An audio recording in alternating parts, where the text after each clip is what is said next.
लेकर चली गई। कैमरे के सामने हुई गिरफ्तारी तो सिर्फ एक ट्रेलर है। लाहौर से 1000 किलोमीटर दूर सिंध के जामशेरों में हजारों की भीड़ के सामने सेना का शासन शुरू होने की तारीख बता दी गई।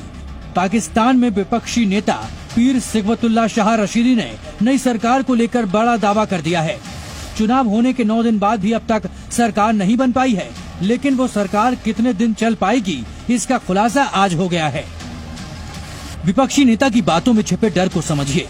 इमरजेंसी लगने का मतलब है कि चुनावों के नतीजों को किनारे लगाकर इस्लामाबाद में फौज का शासन शुरू हो जाएगा। विपक्षी नेता का दावा है कि करीब 3 महीने पहले चुनावों के नतीजे बेच दिए गए थे। अब जो भी गठबंधन सरकार बनेगी वो सिर्फ 10 महीनों में गिर जाएगी। उसके बाद या तो इमरजेंसी घोषित होगी या फिर मार्शल लॉ लगा दिया जाएगा। सरकार चलाने के मामले में पाकिस्तान का रिकॉर्ड पहले ही कमजोर है। पिछले 75 सालों में वहाँ कोई भी प्रधानमंत्री 5 सालों तक शासन नहीं कर पाया है और इस बयान से इस्लामाबाद में नई सरकार बनाने की कोशिशों को और नुकसान पहुंचा दिया है। पाकिस्तान में सरकार बनने से पहले ही तख्तापलट की बातें हो रही हैं। यही सवाल वहां के टीवी स्टूडियो में भी पूछा गया।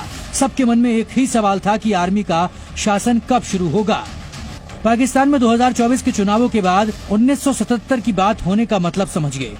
1977 में पाकिस्तान में जुल्फिकार अली भुट्टो वजीर आजम थे। 5 जुलाई 1977 को वहां के आर्मी चीफ जियाउल हक ने तख्ता पलट करके कब्जा कर लिया। जियाउल हक ने वादा किया कि वो 90 दिनों में चुनाव करवाएंगे। हालांकि पाकिस्तान में अगले चुनाव 11 सालों के बाद 1985 में हुए, जब एक प्लेन क्रैश में जियाउल हक की मौत हो गई।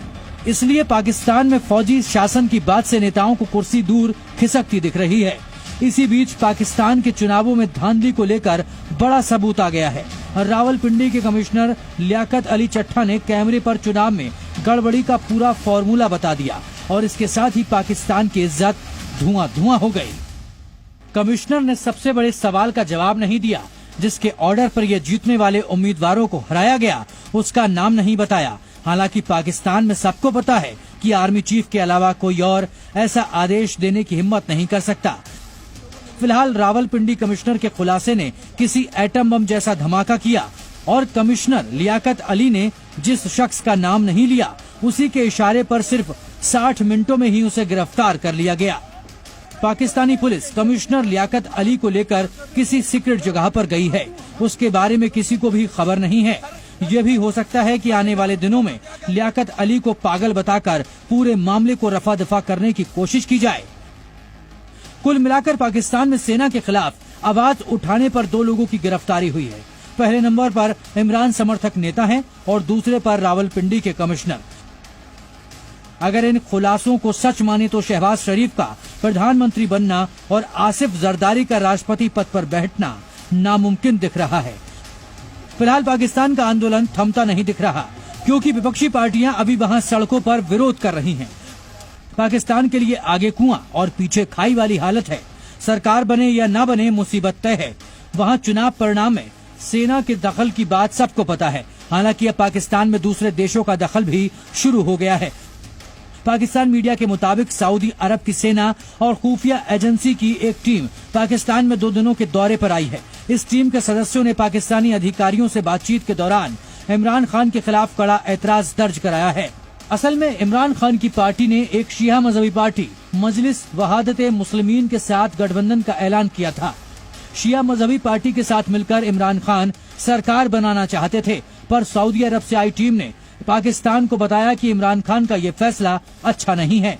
सऊदी अरब इस्लाम की सुन्नी विचारधारा को मानने वाला देश है और वो हमेशा शिया मुस्लिमों का विरोध करता है। दावा है कि पाकिस्तानी सरकार ने इस मामले पर सऊदी अरब की टीम से तुरंत माफी मांग ली है। सऊदी अरब ने इससे पहले 2022 में जनरल आसिम मुनीर को आर्मी चीफ बनाने के दौरान भी पाकिस्तान से सवाल जवाब किया था। तब सऊदी सरकार को शक था कि आसिम मुनीर शिया मुसलमान हैं। इसका मतलब है कि पाकिस्तान में होने वाली हर हरकत पर फौज की नजर होती है और पाकिस्तानी सेना सऊदी अरब के इशारे पर काम करती है। सऊदी अरब की धमकी के बाद इमरान खान की पार्टी ने ऐलान किया कि वो संसद से लेकर पाकिस्तानी पंजाब की विधानसभा तक विपक्ष में ही बैठेंगे और किसी पार्टी के साथ समझौता नहीं करेंगे। खबर ये भी है कि पाकिस्तान में चल रहा विरोध प्रदर्शन सड़कों से संसद तक पहुंच सकता है। अगर शहबाज शरीफ ने सरकार बनाई तो संसद में इमरान समर्थक उनके लिए नई चुनौती खड़ी करेंगे। इमरजेंसी का मुद्दा अपने आप में पाकिस्तानियों के लिए बड़ा सदमा है। पर अब पाकिस्तान के खजाने पर बुरी खबर आई है। इस्लामाबाद को मिलने वाले नए लोन पर संकट दिख रहा है। ग्लोबल रेटिंग एजेंसी मूडीज ने कहा है कि राजनीतिक अनिश्चितताओं के कारण पाकिस्तान में जो नई सरकार बनेगी उसे आर्थिक परेशानी हो सकती है। राजनीतिक अस्थिरता के कारण मूडीज के विशेषज्ञों ने पाकिस्तान को क्रेडिट नेगेटिविटी की रेटिंग दी है। IMF की तरफ से पाकिस्तान को $3 अरब की मदद का कार्यक्रम अगले महीने खत्म हो रहा है और जो भी नई सरकार बनेगी उसे सबसे नया कर्ज लेने की जरूरत होगी। हालांकि रेटिंग एजेंसी मूडीज का मानना है कि पाकिस्तान में बन रहा गठबंधन राजनीतिक रूप से बहुत एकजुट नहीं हो सकता। पाकिस्तान के खिलाफ मूडीज का दावा नई सरकार के लिए खतरे का अलार्म है, क्योंकि सरकार बनने से पहले ही वजीर आजम की विदाई की तारीख आ गई है। ब्यूरो रिपोर्ट, जी मीडिया।